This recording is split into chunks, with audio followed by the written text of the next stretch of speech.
In Chapter 33, we will be discussing fixed prosthodontics and gingival retraction. This starts on page 773 of your dental assisting textbook. And in this chapter, we are going to define the scope of the fixed prosthodontics. We'll talk about the role of the dental assistant in all phases of the prosthodontic treatment. We'll talk about the various types of fixed prosthesis and their functions, as well as the materials used in fixed prosthesis. We'll identify the general steps for the procedure for prosthesis and explain the involvement of the laboratory technician. We'll explain the techniques for retaining the prosthesis when there is little or no crown to the tooth, including core buildups, pins, and posts. And we'll talk about the techniques for maintaining fixed prosthesis. We'll also discuss some advanced chairside functions that the dental assistant can do, such as gingival retraction, and all the different gingival retraction techniques there are. So to start off, fixed prosthodontics is the specialty that deals with the replacement of missing tooth structure in a variety of ways.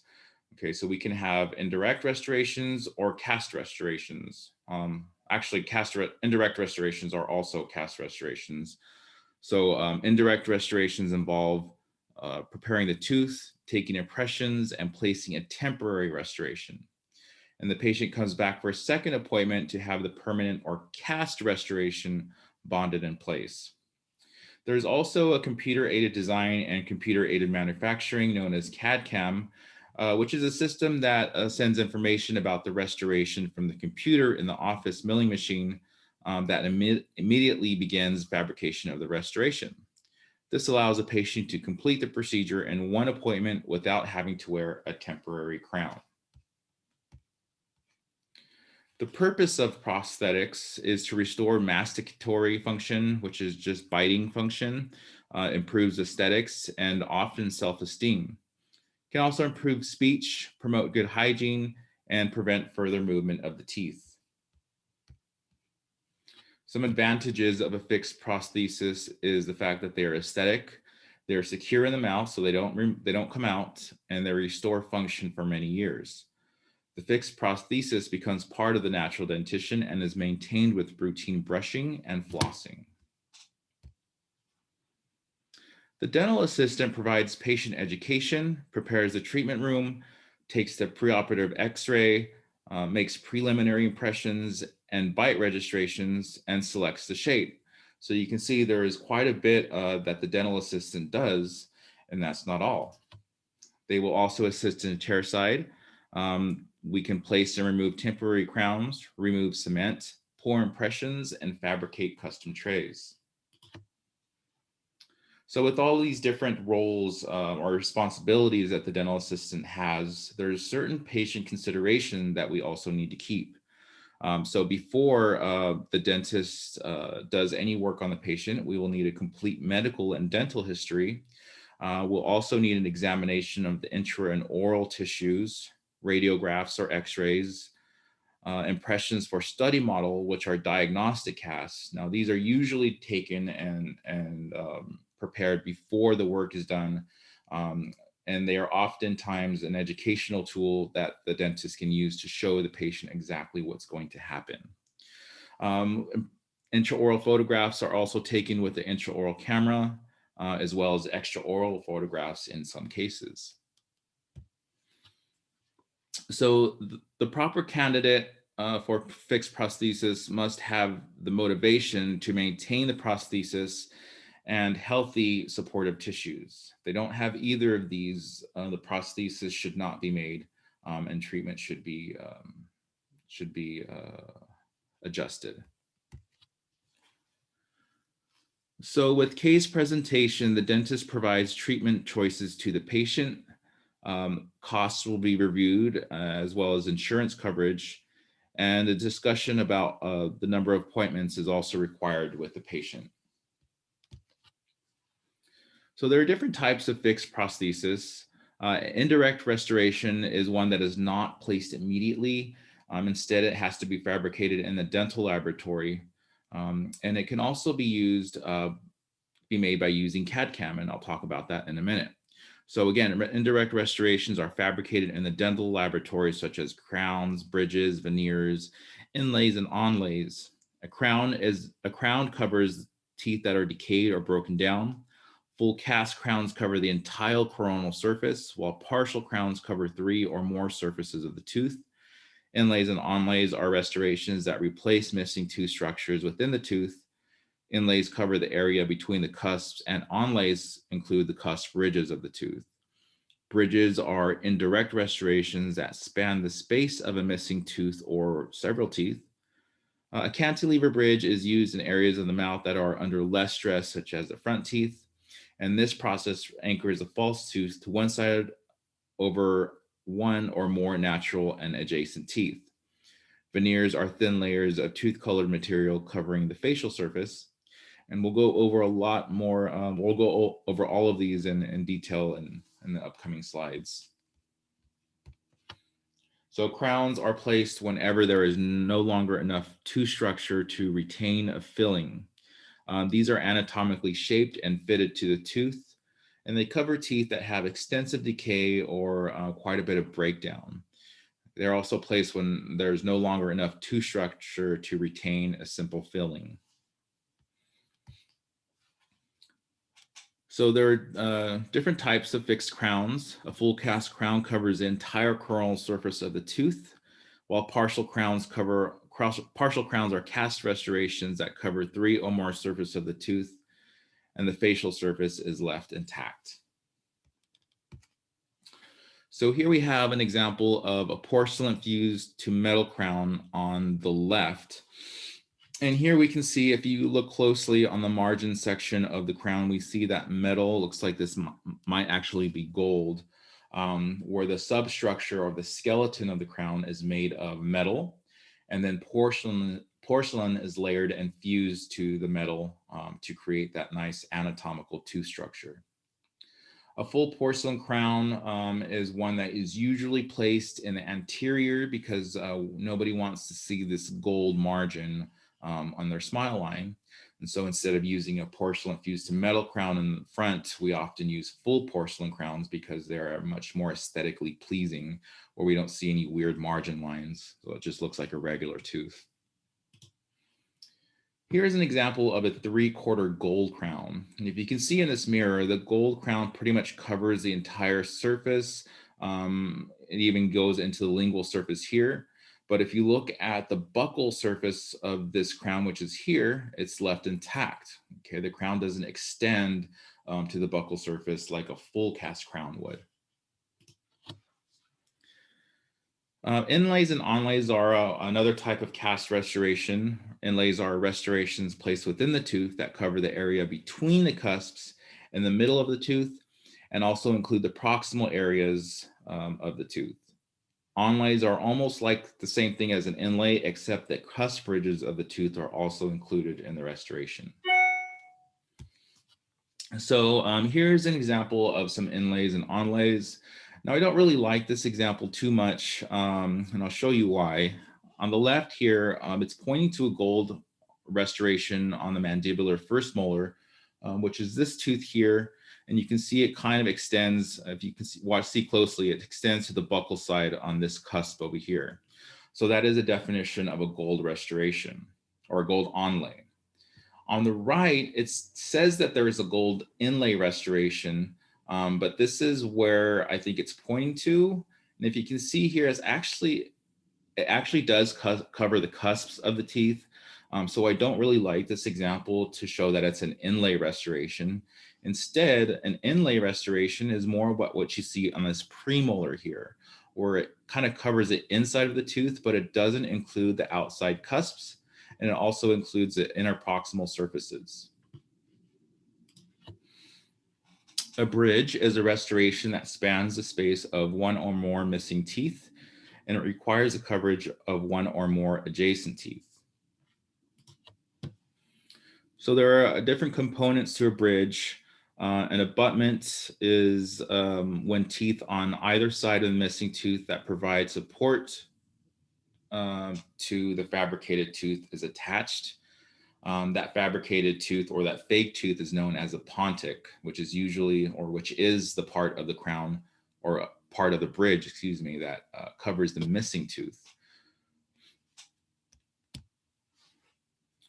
So this is taken out of your textbook. I believe it is on page 776. It's figure A of 33-4. Here we have somebody that has a missing tooth here. And the teeth on either side of that missing tooth are prepared they're actually prepared all the way around, like as if they were going to be prepared for a crown.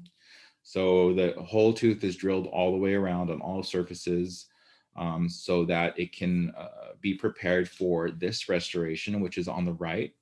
So this is a porcelain fused to metal bridge. And we have on the outside surfaces are the retainer crowns, and the inside surface is the pontic. And so these retainer crowns are designed to fit onto these abutments, which are prepared teeth that were prepared for a crown. And you can see this pontic is fused to either side of those retainer crowns, and it would fit so that it covers that missing tooth right above this tissue here. So when it's cemented, it looks really nice. It looks like there was never any missing teeth there at all. This is an example of a Maryland bridge. So the concept is similar, where you'll have two abutments that hold the bridge, or the pontic, which is in the middle, that replaces the missing tooth. And the difference between a Maryland bridge and the bridge that I just showed you is that we don't actually prepare the teeth on either side completely as we would for a 3-unit bridge that's a full cast. Instead, minimal preparation or minimal reduction is done only to the lingual surfaces of the abutment teeth, and then they are cemented in place. Okay, so talking about veneers, veneers are thin layers of tooth-colored material that cover much of the facial surfaces and are used to cover damaged teeth. And there are 3 types of veneers. Direct resin veneers are made in the dental office directly on the patient's tooth. Indirect resin veneers require 2 appointments to make an impression of the damaged tooth and then to bond it in place. Porcelain veneers are similar to indirect veneers and are considered durable and natural in appearance. Veneers are natural in appearance and require minimal tooth structure. So those are the advantages. So there are many materials that are used to make dental prosthetics. Alginate impression is a material that is used to take opposing arch impressions and also to make temporary restorations. Bite registration materials are used to take impressions as well as record the patient's bite. Retraction cords are used to retract the gingival tissue around the prepared tooth. Final impression materials take the final impression of the prepared tooth. Temporary cement is used to temporarily cement the crowns. Bonding agents are used to permanently bond the restoration, and permanent cement, such as polycarboxylate, glass ionomer, and resins, are used to permanently cement the restoration. So the other type of material is a gold casting alloy. Gold is used in crowns, inlays, and onlays, and is most of the time not pure gold. Instead is a combination of metals known as alloy, platinum, palladium, tin, and iron. So the materials used for a fixed prosthesis depend on the location, the strength required, the amount of tooth structure, and the aesthetics that is required for that location. Metal crowns are used where strength and aesthetics are required, as they resist fracture, abrasion, and discoloration.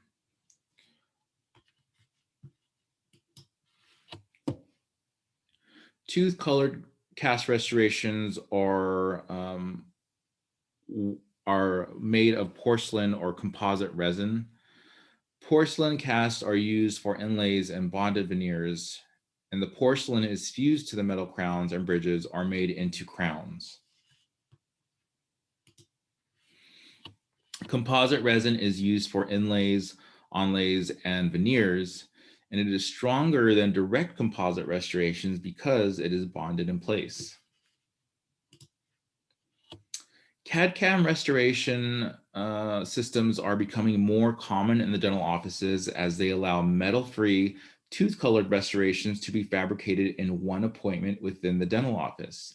They include inlays, onlays, crowns, and veneers, and are popular because there is no unpleasant impression. There's no need to wear temporaries, and oftentimes there is less reduction of healthy tooth structure that is required. The role of the laboratory technician works closely with the dentist. Good communication is critical between the two because the lab tech is responsible for fabricating custom trays, pouring impressions, articulating models and casts, preparing wax patterns, casting gold alloy restorations, preparing porcelain and PFM crowns, and fabricating prostheses according to the dentist's requests. So the role of the dental laboratory technician is not as important if you plan to work in an actual dental office. However, it's nice to know exactly what they do so that you know how the restoration that you're responsible for fitting into the patient is made. And also, if you decide that you would prefer to work in a dental lab instead of a dental office, that's okay too. And this material might be more beneficial for you. So the prosthesis is fabricated in the dental laboratory by pouring the alternate impression of the opposing arch in plaster, pouring the final impression to make a master mold and die, creating a wax pattern on the die, and investing and preparing the wax pattern for casting. Casting the die, once the material and metals are heated, is another function. Also casting the crown in gold alloy, painting the porcelain on the crown and then curing it, and then finishing and polishing. So talking about retention techniques. So this is the retention is what we talk about when we're discussing how the crown fits onto the actual tooth and how it stays so that it doesn't fall off. So we can either have core buildups or retention pins. So a core buildup is a treatment performed for vital teeth that have very little crown structure. So vital teeth are teeth that have not had a root canal. Here, the dentist removes any decay and defective restoration and then builds a core to support the cast restoration. Okay, retention pins can also be used to enhance the core buildup, and they are available in kits with various sizes and tools. So retention techniques are used when decay, fractures, or broken structures are involved, and they help to hold the crown onto the tooth. So for example, here is a picture of a retention pin, and these are used for additional support of the core buildup. They are used in amalgam restorations and in older composites for retention and support when a large surface of the tooth is being replaced. Post-retained cores are for when the tooth is non-vital and has a root canal. We'll talk about that in a second. But here we have natural tooth structure, which is this area here in pink. So it's quite a bit of tooth structure that was either removed or broken. So here we have to have some type of core material to hold the whole crown in place. And here is a pin that is almost acts like rebar, where a small post is cemented in place of the actual tooth structure, and the other side of the pin is where the core buildup is cemented into, which holds the whole crown into place. So with a core post in place, this is an example of a non-vital tooth, where here we have the natural tooth structure. The apical seal of the root canal is here in this area. And this orange part here is the actual core post. So it's like a post that is inserted into this whole canal space. And then a core buildup is built up around that core post. And that core buildup is what holds the crown in place. And you can see without any of that, all the natural tooth structure that we have is this area in pink. So if you can imagine, without this core buildup, the only thing that is holding this crown up is this small areas or these small surface areas here near the margin, which is not enough retention, and that crown would eventually fall off without that core buildup. So this is just a little closer look of that same thing that I showed you, where we have the natural tooth structure here, which, as you can see, after the root canal is done, after the crown has been prepared, after all the damage has been fixed, there's not a lot of natural tooth structure left. So in order to hold this crown, we will need to insert this core post down the middle of the tooth. Okay, that is cemented in place. And then this core buildup is built up around the core post and is locked into place here. Sometimes, if in a severe case, a core post and pins are necessary, and that's just to hold up the core buildup, which holds up this crown. So in a vital tooth, pins are inserted into the enamel, and buildup material then surrounds the pins. Examples of materials used are amalgam, composite, and silver alloy or glass ionomer. In a non-vital tooth, or a tooth where that has been root canaled, a portion of gutta percha, which is that filling material that we use in root canals, is removed from the coronal pulp region, and the post is cemented into the canal.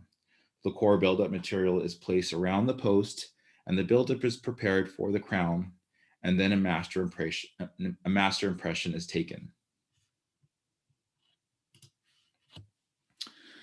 After about, so this is talking about implant retainer prosthesis. So if a patient is missing a tooth completely, it can, or that space can be replaced by an implant.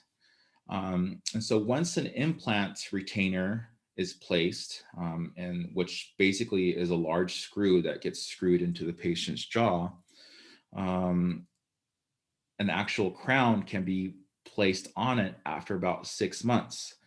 This attaches to the actual post or screw that was implanted into the patient, and it may be covered by a crown or part of a bridge.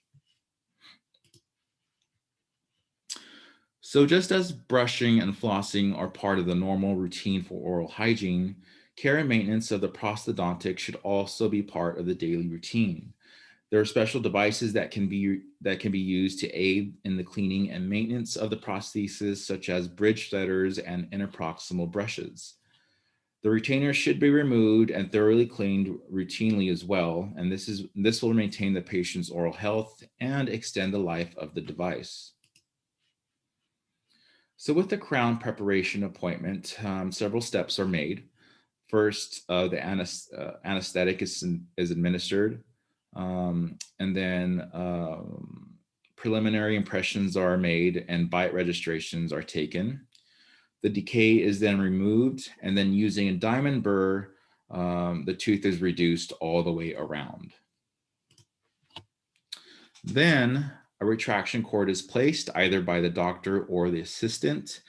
A master impression is taken, a temporary crown is fabricated, and then the patient is rescheduled, usually 1 to 2 weeks after, for the delivery of the permanent crown. So here's an example of a crown preparation tray. And so a lot of you by now should be familiar with pretty much all of these instruments. Here is the dental dam setup that that may be used for the procedure. We have all the dental anesthetics, such as the anesthetic syringe, as well as topical anesthetics here. We have the hand pieces and the burrs that will be used, the impression material along with an impression tray. We have some basic instruments here, along with spoon excavators, impression packing instruments, and a cement mixing spatula for the cement, some floss, scissors, articulating paper, forceps that are holding the articulating paper. Here we have some cements, a mixing pad, We have retraction cord, and then of course your cotton rolls and your gauzes. Okay, just a picture of someone selecting a shade. And just as you would select a shade for a composite, it's equally as important to select the shade for the crown. And that information will be noted on the lab slip that the technician will use to fabricate the crown. So materials to take bite registration are shown here. Here we have an impression gun, and it looks like we have bite registration material loaded onto the impression gun. Here is a mixing tip that mixes both components of the material as it dispenses it. And so here you would dispense a ribbon of material on the patient's biting surfaces and then ask them to bite down in their normal bite. Okay, another way to do this is by using these wax bite wafers, which are these little horseshoe shaped pieces of wax that you would insert into the patient's mouth, and then you would ask them to bite down on the normal bite. Okay, this would put impressions into this wax wafer that will tell the lab technician exactly how your patient is biting.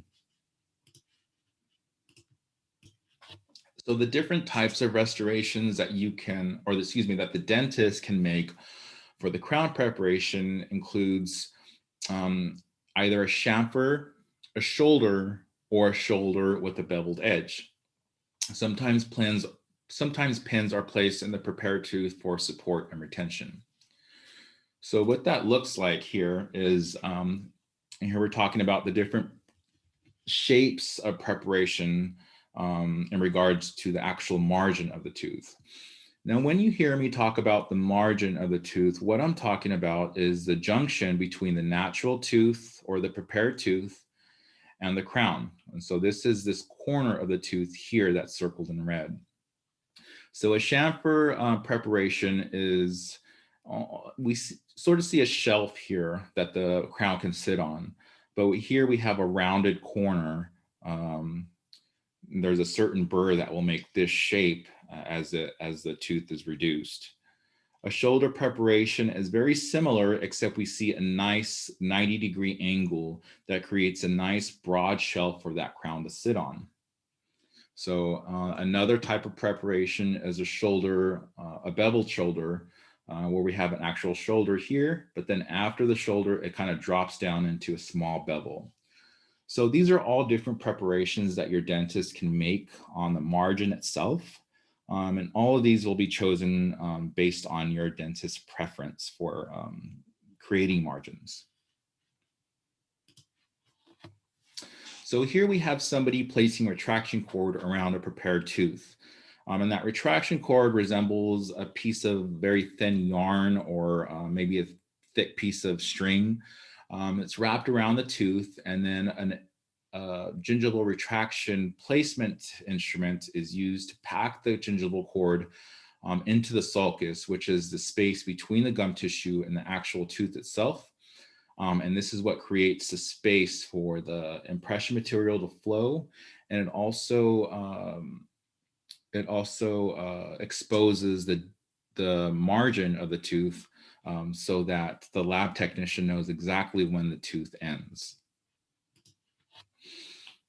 So a master impression is when the dental assistant receives a syringe with light-bodied impression material and then transfers the tray that has been loaded with medium to heavy-bodied impression material to the dentist. So this is what encompasses a final or a master impression. And there's a picture of that here. Here to the left, we see the assistant and the doctor working together, and they're taking this master impression. So what the dentist will do is you will pass them the light-bodied impression syringe or impression gun. And that light body is colored, in this case, it's colored in orange. So it's that orange material. And the dentist will place it directly onto the patient's teeth. You as the assistant will load the heavy body material, which is this green material, onto the impression tray itself. Okay, you guys will do this at the very same time. So while he or she is placing the light bodied impression material on the tooth, you are loading the heavy body impression material on the tray.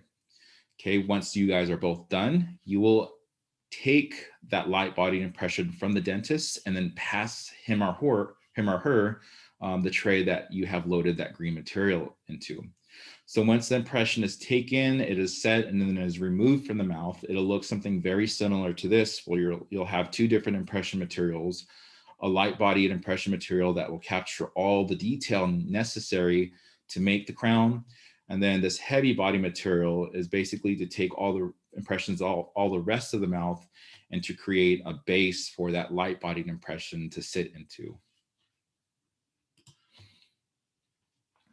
So there are several steps involved in the try-in appointment, and they are as follows. So first, the temporary crown is removed.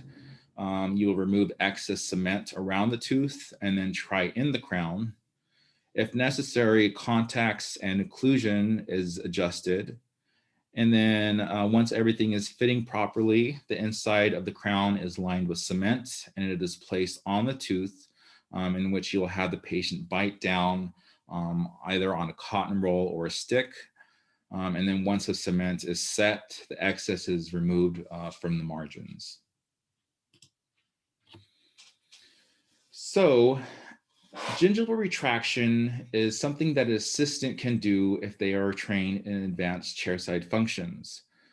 So this is when the impression is ensured with clear margins.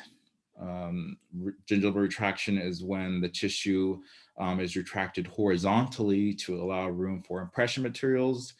And it also displaces tissue vertically to completely expose the margin. So to make an adequate impression, it is important that the margins are clear. Bleeding must be stopped and moisture must be dried. The margins may need to be supragingival, which means above the gum line, or subgingival, which means below the gum line. And retraction cords are available in a variety of sizes, configurations, and chemical treatments. So there are several types of gingival retraction. One is mechanical.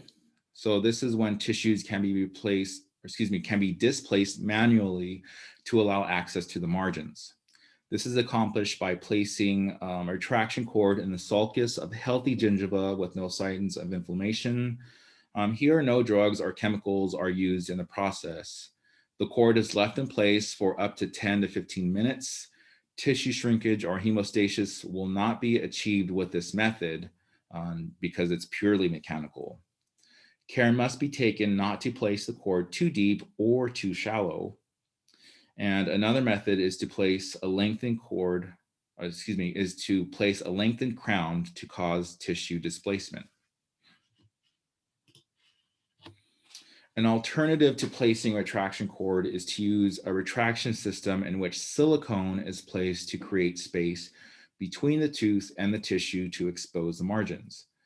This method helps prevent bleeding and creepage and also produces less risk of trauma to the tissues. Chemical retraction uses drugs or medications in various forms to either impregnate the retraction cord or to be applied directly to the tissues. These medications causes the tissues to shrink, as well as prevent bleeding and maintenance of a dry site. Some patients may have contraindications for some of the substances used, which is why it's very important to get your patient's complete medical history before any procedure is started. With surgical retraction, the dentist may choose to remove the tissues or reveal the margins surgically. This is accomplished with the use of a surgical knife or electrosurgery unit. Additional treatments may be needed to remove blood or material from the site prior to taking the impressions. So that's everything for chapter 33. Let me know if you have any questions. Thanks for listening.